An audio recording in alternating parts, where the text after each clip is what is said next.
Hello, my name's Wesley Everman. I'm an extension weed specialist and an assistant professor at Iowa State University. And today I'm going to talk to you about the EPA's herbicide strategy. And there's a lot of questions around it right now. How will it impact you? How's it going to impact your operation? Oh my gosh, what's going to happen, right? So we want to walk through some of these things and hopefully take some of that concern away and get you to a point where you feel comfortable with what's coming. What is this herbicide strategy? We're hearing more about it. Where is this coming from? I'm getting more questions about it. There's a lot of concern, right? So what I'm going to do in this presentation, I'm going to try to walk us through all the pieces, right? I'm going to define the Endangered Species Act. This is what's pushing all this, right? How will this Endangered Species Act and the herbicide strategy affect our herbicide use? Why are we hearing about it now? Why is it all of a sudden a big thing? And then how will it affect the herbicide I use today? Okay, what are we going to do? So, going to our history, what set this up? The Endangered Species Act. It was first passed in 1973, so it's been around a few years, right? This requires the government agencies in the US, right, to ensure any actions they take do not jeopardize a species that is federally listed as endangered or threatened. Okay? So we want our government agencies to make sure we're not going out hurting our environment, our endangered species. We don't want to make things worse. Okay? The agency, the EPA, consults with the U.S. Fish and Wildlife Services or the National Marine Fisheries Service. Okay.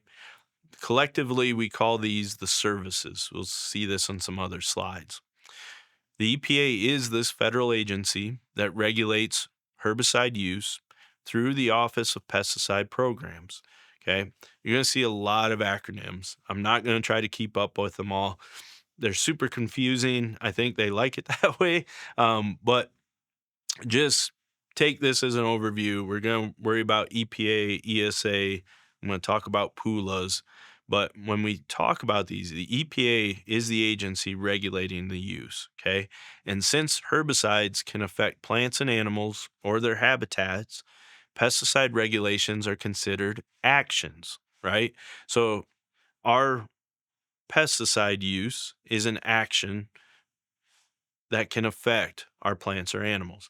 So, since it's an action, it requires an endangered species consultation with the services. Remember the U.S. Fish and Wildlife and the Fisheries Services? We need to consult with them through the EPA to make sure they're not going to have a negative effect. So, the Endangered Species Act requires EPA to consider the impact of pesticides on the listed species and their habitats when registering a product. The problem is the EPA never did this. They said back in the 70s, we can't do this. There's way too much. There's too many products. There's too many species. We need more money. We need more people. We need more resources. They didn't get the resources they needed. They said, we're not going to do it. We're just going to check to make sure these pesticides, herbicides are safe. We're going to have this list of checklists, but they weren't going through and checking these actions down with the services. Okay. So there was a lawsuit a few years ago. The court said, yeah, the EPA is not doing it. They even admitted they're not doing it. So they said, we're going to annul all pesticide registrations and remove them from use if you don't comply. Well, what do we want? No herbicides, or do we want a strategy to be able to use herbicides? So the EPA said, all right, we're going to come up with this strategy. It's in response to these registrations being annulled. They're going to bring them into compliance and then ultimately, hopefully, protect them in the long term from future litigation. So it will keep us having our registered pesticides and hopefully take that opportunity away to just have them yanked out from under us. Okay. So this is where the herbicide strategy is a good thing, right? I know there's a lot of negative press around it, but this is truly trying to bring it into compliance with what they should have been doing from the get go. So why are we hearing about it now? Again, it was that lawsuit that really put things in motion a couple years ago. The last year and a half, they've been consulting with different groups and trying to develop this herbicide strategy. They've been developing these strategies for almost 2 years now to protect our endangered species and their habitats from different pesticides. The herbicide strategy is the first one that moved forward, because it's a little bit more direct and a little bit more, we're looking more at individual species and habitats. Insecticides, fungicides, rodenticides, others will come down the road. But we're moving from registration decisions based on individual products, a chemical specific basis like atrazine, to our pesticide groups, the herbicides, insecticides, etc. So there will be some chemical specific assessments that continue in the future. There's ongoing litigation around a few of these that will need to be cleaned up. But as we move forward, most of the decisions will be made around the groups. Okay. So, what is the herbicide strategy? What are we looking at? What will it mean to us down the road? Right. So, the strategy identifies runoff or erosion and spray drift mitigation practices that will help protect listed species and their habitats. Okay. So, really, the focus of this is, can we keep that herbicide where we apply it? We don't want it to run off or erode, and we don't want it to drift away. So, in practice, this is enforcing what we really should be doing anyway. Is what good does a herbicide do us if it runs off the field or it drifts away? We're not getting our money's worth anyhow. So, all right, we just want to keep it in that field. Okay. So the EPA will consider and apply the herbicide strategy during product registration and re registration. The labels will change. Keep in mind, we need to check these labels, keep up with them because they're going to change from what they look like now. What they will do is allow growers to select mitigation points or options that work best for your situation. So it's going to give flexibility based on what you have for fields, terrain, slope, neighboring properties, and all of that. No two applications, no two farms are going to be the same. So the strategy is broad enough that it's not going to force everybody to do the same thing, which is a good thing because no two farms are the same, right? So, what will change with this herbicide strategy? I already said the labels are going to change. There's going to be a requirement to check bulletins live too. This should be something you're familiar with if you've been applying dicamba or 2,4-D in the past. This is the website that lets you know areas of concern, these PULAs. We'll talk about this in a little bit. We're going to definitely change our spray drift mitigation, how we're spraying, and making sure that drift doesn't leave the field. Okay. And then we're going to have a requirement to adopt practices to accumulate our mitigation points. All right. And I'm going to walk you through all this. So, it hopefully will become less confusing by the end of the presentation. So, what is Bulletins Live 2? If you haven't been checking it, get ready. You're going to be checking it regularly. It provides up to date ESA restrictions on certain areas of the state, of the country, right? Gives requirements of application restrictions that are herbicide specific as well as geography specific. So it's going to break it down based on different herbicides as well as different parts of the country. It'll give us threatened or endangered species areas so we know where those are.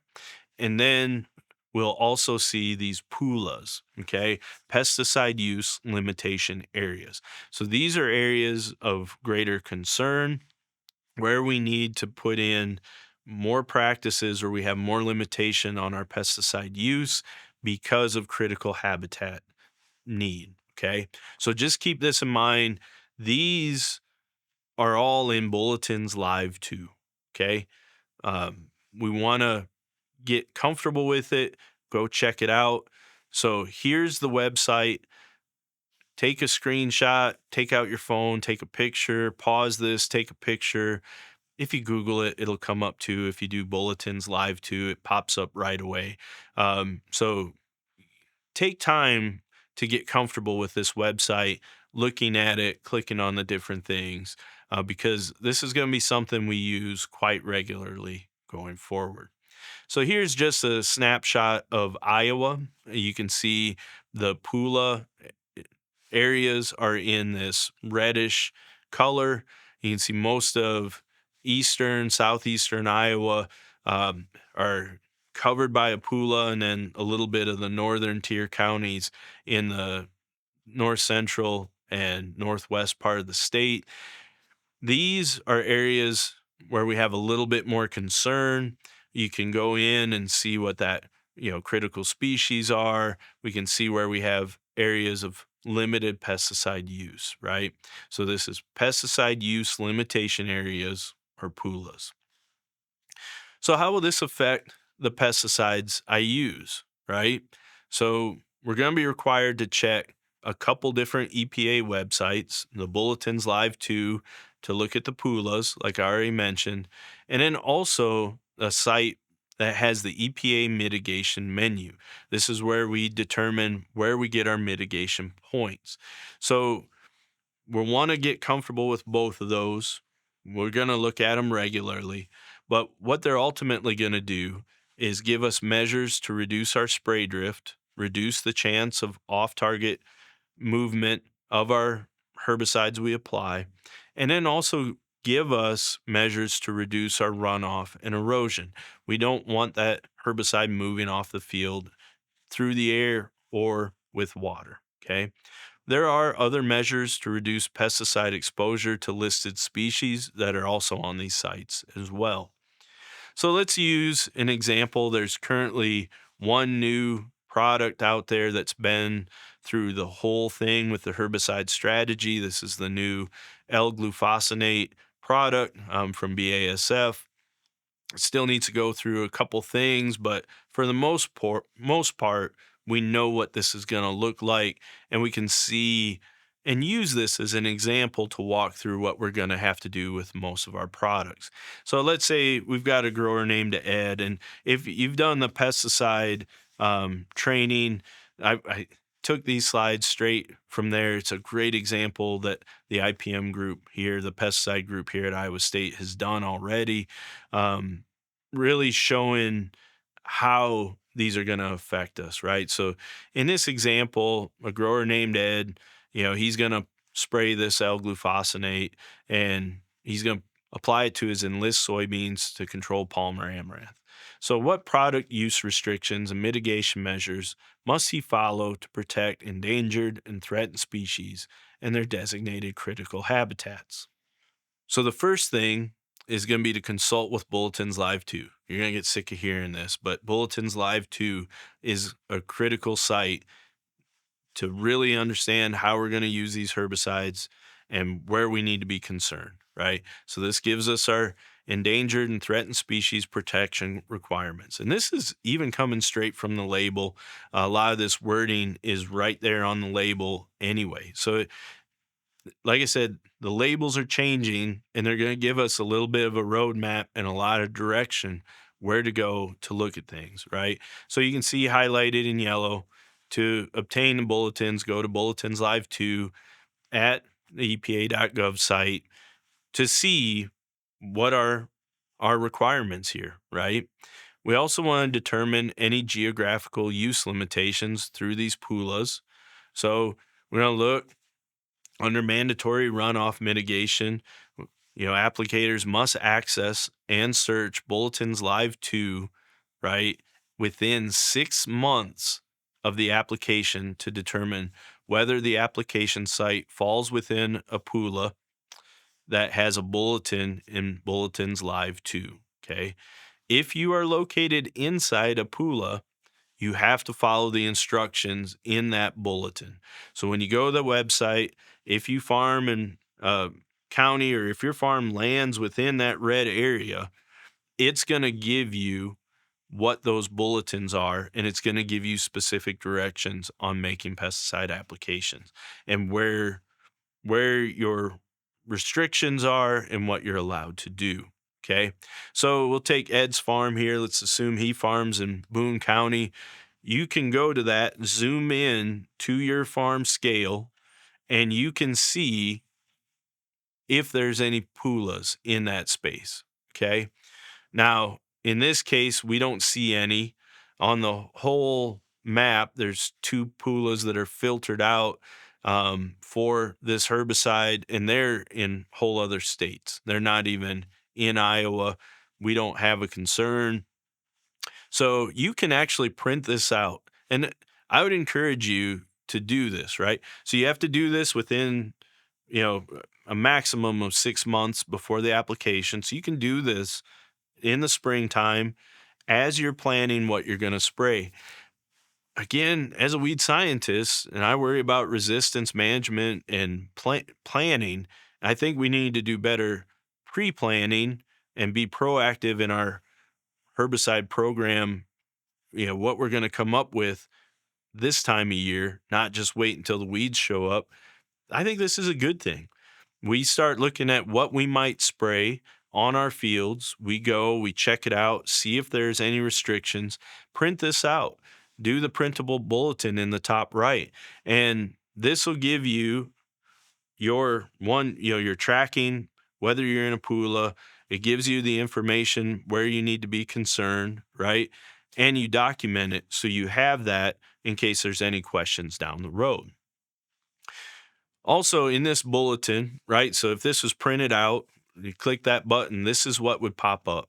This would be the bulletin. It says, currently there are no pesticide use limitations that exist within the printed map for the month, year, and product you selected. Okay. So if you go do this, it'll tell you there's no limitations and you're good to go following the rest of the label for this. Okay.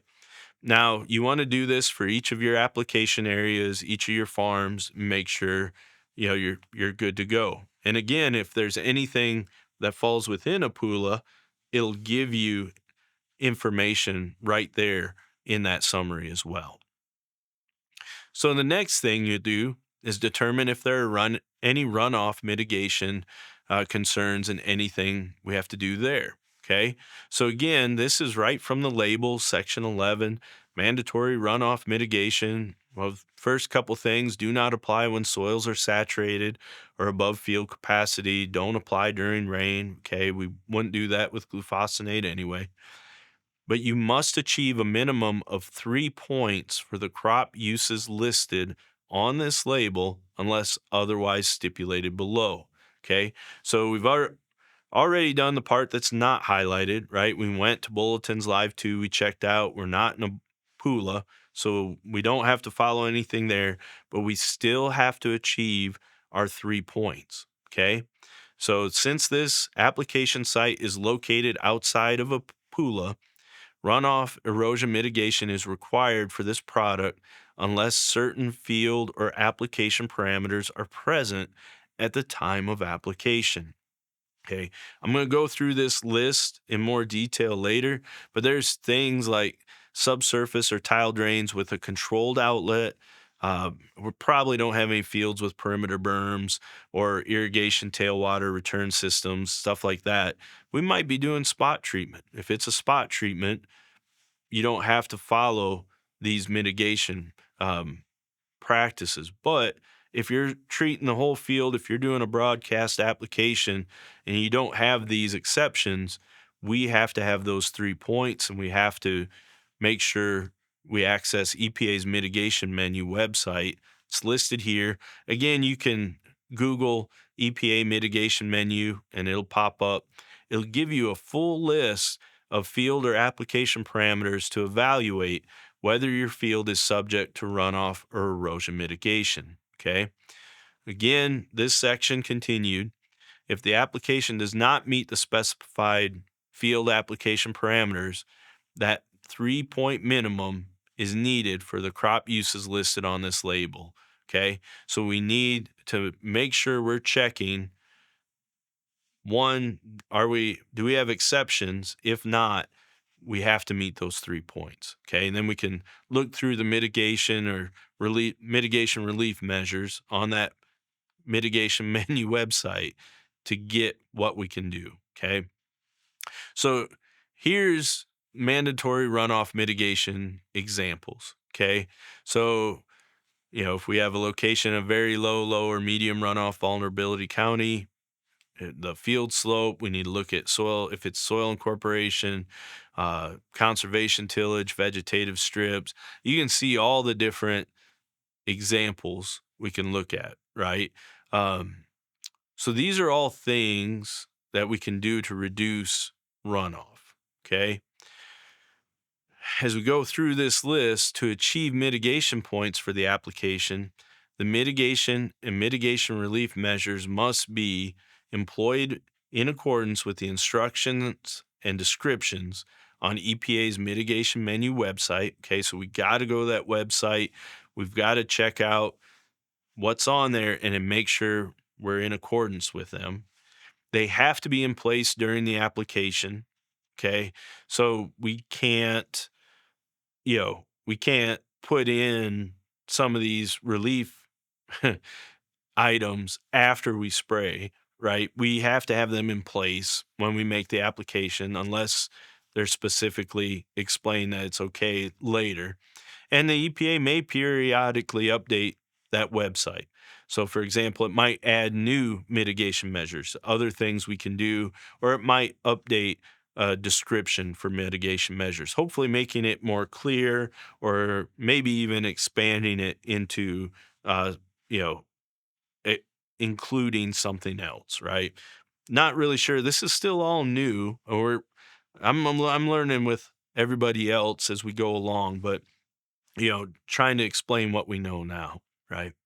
So if we go consult with that mitigation menu website, we go to the EPA, we Google it, what you're going to see at this mitigation menu, well, you can see the website there in yellow too. Again, if you want to take a picture of this slide, you can pull that um, web address out and use that down the road. We're going to use this site a lot, I feel like, right? As we get more herbicides that go through this process and have this included in the label, we're going to need to walk through these mitigation menus regularly. So, what you're going to see right where that red arrow is are two different uh, subheadings, sub pages, right? How do I know if runoff erosion mitigation is required? And also what our runoff erosion mitigation options are. Okay. So the first thing we would do is, how do I know if runoff or erosion mitigation is required? We'll click on that, right? So at the field or farm level, what crops are being grown and what pesticides are expected to be used throughout the entire growing season or year. We need to look at that, then look at the pesticides that might be used, right? And decide, do any of these labels or bulletins specify that runoff or erosion mitigation points need to be achieved? So if yes, we do, which in our example, yes, we do, then we move to step 3. If there is a label where it doesn't require mitigation points, you just follow that label. So right now we really only have this glufosinate label that will have mitigation points needed. Okay. Once we look at this label, say this L-glufosinate, we say, yep, we need mitigation points. Now we move on to step 3 and evaluate the farm and fields being treated. Okay. Once we do this, we go through this list on the right. Does the treated field have a perimeter berm system present at the time of application throughout the cropping system? We're going to assume this is no for most of our broadacre crops. There's probably not going to be an irrigation tailwater return system in place, right? Now, this next one, we might have some folks that can say yes here, right? Does the treated field have subsurface or tile drains installed with a water control structure and controlled outlet? If you do, your answer is yes, right? Um, if you answer yes to any of these, on the left, you can see this explained out. But if you answer yes to any of these questions on this slide, no additional runoff or erosion measures are needed for the application. Your your requirement is satisfied. Okay.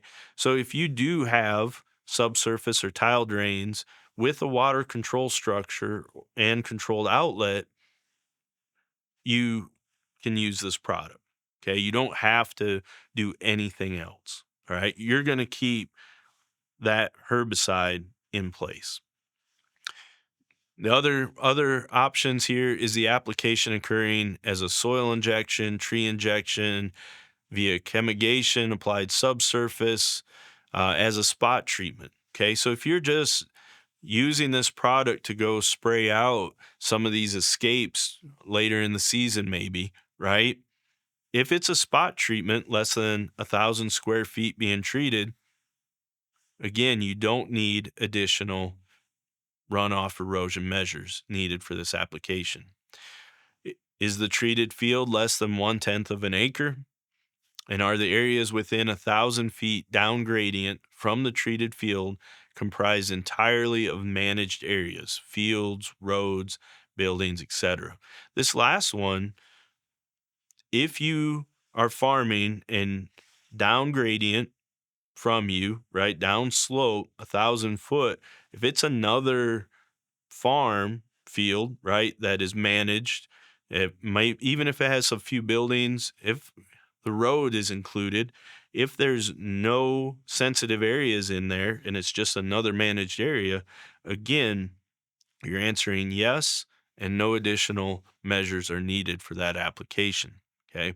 So in this example, let's say Ed is, going to backpack spray. He's going to do a spot treatment, right?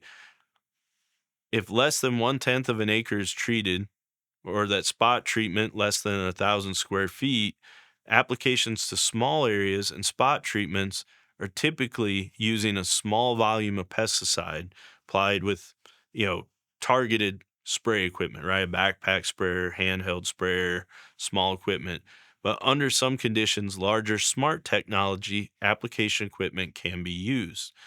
Because of the small application area, off-site movement of these pesticides through runoff or erosion is limited.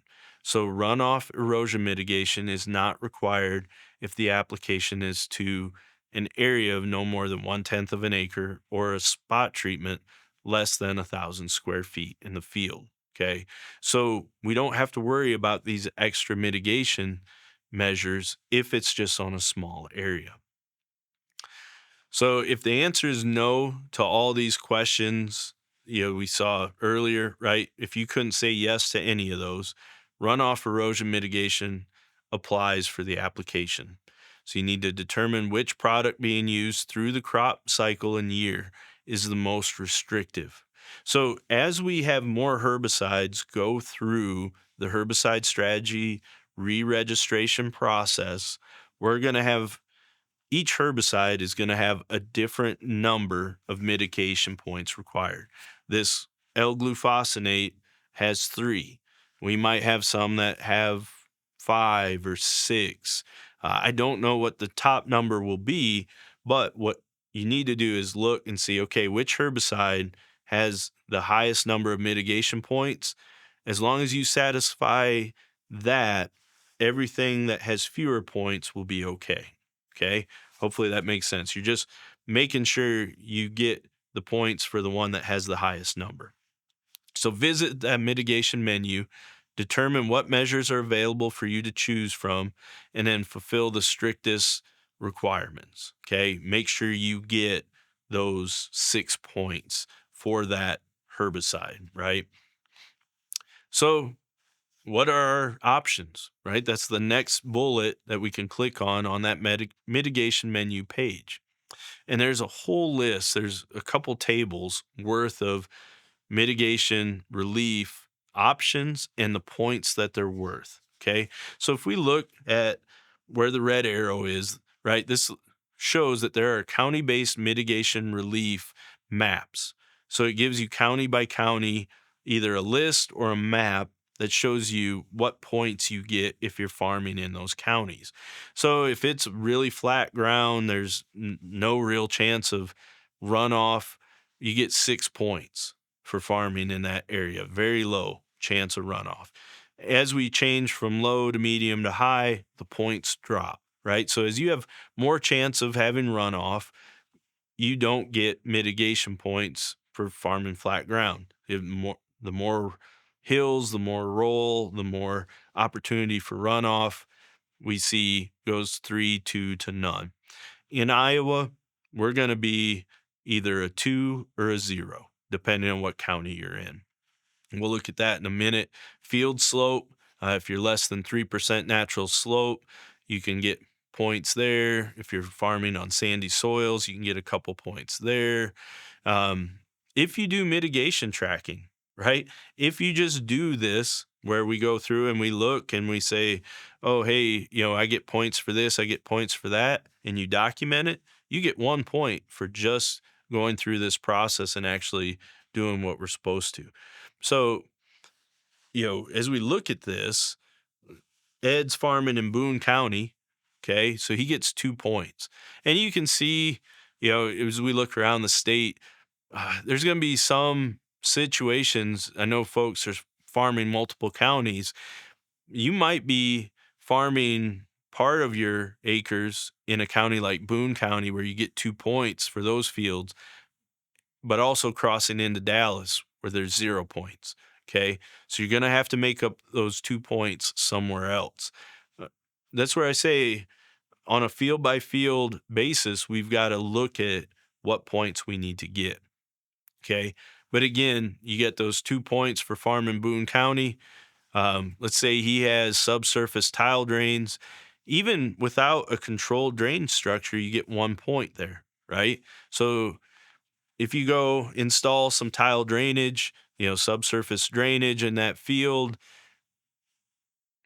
1 mitigation point. Okay. So that's pretty nice as well. If we look at this runoff points calculator that is on the website as well, you can calculate the number of points you earn, right? So you can see he's got that subsurface or tile drainage that gives him 1 point, and he gets 2 points for farming Boone County. So he hits his 3 points needed to apply that glufosinate product. Okay. Well, how do I know if our erosion mitigation requirements are met or if they are required, even, right? So, what we need to do is walk through all these processes. And for all pesticides, if additional restrictions are defined on the label that are more restrictive than the runoff or erosion measures listed on the website, then you must follow the more restrictive measure on the label. Okay. So, it goes back to the label is what we need to follow. If there are restrictions on this label that say don't use this in a way different than what the website says, you got to follow the label. So, for example, you could have use prohibitions, timing restrictions, application method prohibitions, and sandy soil application restrictions, right? So, for example, I briefly mentioned if you're farming on sandy soils, you can get points. Well, if the herbicide says do not apply to soils that are mostly sandy, well, you can't get those points because you can't apply it to that field, right? So you got to still follow what's on the label. It's not just totally on that EPA site. Now, on the label, this is pulled right off of that label as well, right? There's going to be a number of different drift mitigation measures that we have to follow as well. These are mandatory, okay? The label's the law. We have to do what the label says. We're going to see more language like this, and we're going to see more changes occurring where it tells us we need to change what we're doing with our applications, okay? We want to keep that herbicide application within the field. We want to reduce drift, okay? And again, it's a good practice because any herbicide that drifts off your field is money lost. Where's that going? That's not going where you wanted it to. It's not going to control the weeds that we're trying to control. So, for example, from this label, section 9 is the mandatory spray drift management. Here are mitigation practices for spray drift for this product. For aerial and ground boom applications, do not apply when wind speeds exceed 15 miles per hour. Select nozzle and pressure that deliver medium or coarse spray droplets that are indicated by the nozzle manufacturer's catalogs. You can see all this stuff with our nozzles. So don't spray when it's windy. Make sure you're using the right nozzles and pressure, right? During application, the sustained wind speed is defined by the National Weather Service, must register between 3 and 15 miles per hour. Okay, so it has to stay within those brackets during our application time. And it must be measured at the release height or higher in an area free from obstruction like trees, buildings, farm equipment, right? So we got to make sure we're measuring this where it's not in a windbreak, right? We got to make sure it's 3 to 15 miles an hour the whole time we're applying. We're using the right nozzles, the right pressure, and do not apply in temperature inversions. These are all just good standard application practices, but I know some folks like to bend the rules. This is laying it out in a much more direct manner. These are requirements, these are mandatory, and these are on the label. So I should have mentioned this is where we have mitigations for aerial and ground boom applications. And for just ground boom application, okay, this is its own subsection. We have to spray at the appropriate boom height based on nozzle selection and nozzle spacing. Do not exceed a boom height of 24 inches above the target pest or crop canopy. We're going to see more of this language on labels. Okay. So no more booms 6 foot up so we can zip through the field. Have that boom 24 inches or less above the target or the crop canopy. Set the boom to your lowest effective height over that target based on the equipment manufacturer's directions. Okay. So we're going to be pushed into changing how we're setting up our equipment a little bit. We need to check that wind speed and direction. We should use like a wind sock or anemometer, right? And they're really easy to use. We can check our wind speed and direction using this equipment as we go along. We will have some buffer requirements. I think this is going to become standard for a lot of the products that we'll see sprayed. This started, of course, with the 2,4-D, the dicambas, and now I think this is going to become something we see in other products as well. So for this L-glufosinate, there are mandatory spray drift buffers. For aerial and ground applications, you have to maintain that downwind buffer between the last spray row and the protection areas. So this is where you have protected areas, right? Non-managed areas next door. If you have another field next door, you can drop that buffer. We'll get into that here in a minute, but there are buffers set up for downwind protected areas. If you're making aerial applications, it's 50 foot. In our example, we're doing a ground application, again, 10-foot buffer. So when we look at these buffers, protection areas, what they include, they're all areas with the following exceptions, which can be included in the buffer footage. Okay, provided that people are not present within the application exclusion zone during the application, and they will not be contacted by the pesticide, either directly or through drift. Okay, so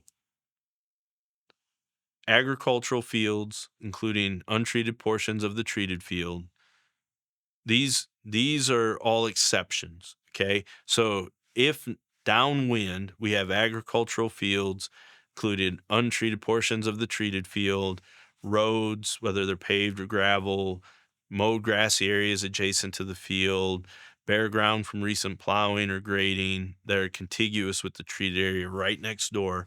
These are all exceptions, right? You don't need, these can be included in that 10-foot buffer.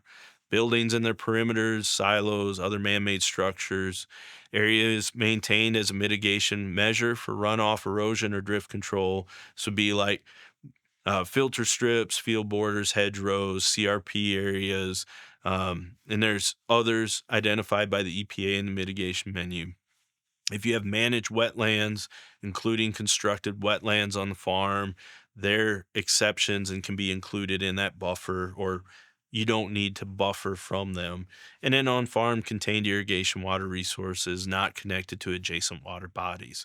So, the, again, there's flexibility here, right? If you're farming right next to another field, you don't need that 10 foot. If you have a road that can count as part of your 10 foot, there's a number of ways these buffers make it so we can just keep doing business as usual. Okay. So on the ground boom, spray, drift, buffer reduction options, any of the following can reduce that distance as well. Okay. So if you are next to a sensitive area, you can use an oil emulsion drift reducing adjuvant that constitutes 2.5% of the volume of the finished spray mix. If that application is made using an over the top hooded sprayer as a lay by application or below the crop canopy, that reduces that buffer. You can use a row middle hooded sprayer. Most of us probably aren't going to be doing that. Or if you have a windbreak or shelter belt between the application site and non managed area that meets the criteria of a windbreak shelter belt in this label. Okay, so this is all on the label. These are other ways we can reduce that buffer. Okay. So if you have a windbreak or a shelter belt, both basic and advanced windbreaks can be used, right? If that's in between your application area and a non managed area, we can use this. Okay. So there's 50% and 75% wind directional buffer different distance reductions. Okay. So if the windbreak or shelter belt is downwind between the application area and the non managed area, it must run the full length of the treated area with no significant breaks. Also, must be sufficiently dense so that the non managed area is not visible from where you're making the application. The windbreak or shelter belt must be planted according to local conservation program standards, but no state or federally listed noxious or invasive trees or shrubs should be planted. Hopefully, we're not doing that anyway. And then the windbreak or shelter belt must be maintained so that the functionality is not compromised. Okay. So for a 50% reduction of the buffer, that'd be a basic windbreak.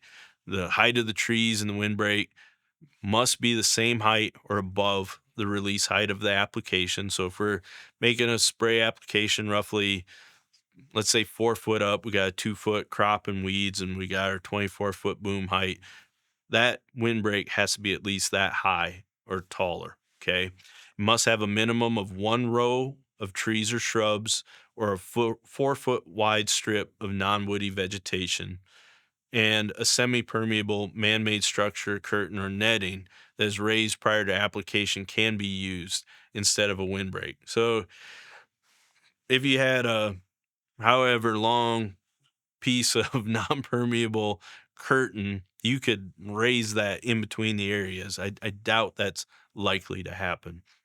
For an advanced windbreak, that's a 75% reduction of that buffer. The height of the trees must be at a height that is at least twice as high as the release height of the application. So it's got to be double the height. So if it's a 4 foot tall application, our boom's at 4 foot, it needs to be at least 8 foot tall. Must have a minimum of 2 or more rows of trees or shrubs, or have an 8 or more foot depth of herbaceous, non-woody vegetation. And then again, you could do that curtain, but it has to be twice as high as the application. So again, I don't think most people will do that. There is information on the label about droplet size. Again, larger droplets reduce drift. So consider combinations of pressure, speed, and nozzle that give you the largest droplet that provide target pest control.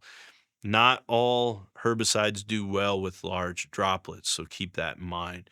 Um, while applying larger droplets will reduce our spray drift, the potential for drift will be greater if applications are made improperly or under unfavorable conditions. On the ground boom, I mentioned volume, spray volume. If we increase that spray volume, we have more larger droplets, reduce our spray drift. Increasing volume also generally helps increase our control, especially with contact herbicides. So it can be a good management practice for our weeds anyway. Um, Pressure, it will also impact our droplet size. Using the lowest spray pressure recommended for the nozzle will produce the largest droplets. Spray nozzle is one of the most critical pieces to avoid spray drift, right? We should know that from what's been happening in the last few years. So we want to use a spray nozzle that is designed for the intended application, as well as using nozzles designed to reduce drift. Okay. Now, beyond that, other factors are release height. Okay. So we want to make sure we have that boom set to the right height. Again, this label says no higher than 24 inches above the target or the canopy. So if you can set that boom and have it comfortably there, that'd be great. Where we have automated boom height controllers, they're recommended because they really help maintain that optimal nozzle to canopy height. Okay. If we have that boom too high in the air, we increase the chance for wind and other interactions to occur and increases the chance for spray drift. Hooded and shielded sprayers often do a really good job. We can have whole booms that are hooded, right? And they can shield from the wind, they reduce spray drift, so they can reduce that buffer as well. Temperature and humidity play a role when making our applications in hot, dry conditions. Definitely want larger droplets to reduce the effects of evaporation. And we don't want to spray into temperature inversions.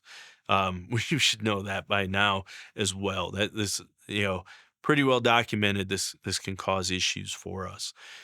Wind, right? This is a no-brainer, but drift potential increases with wind speed.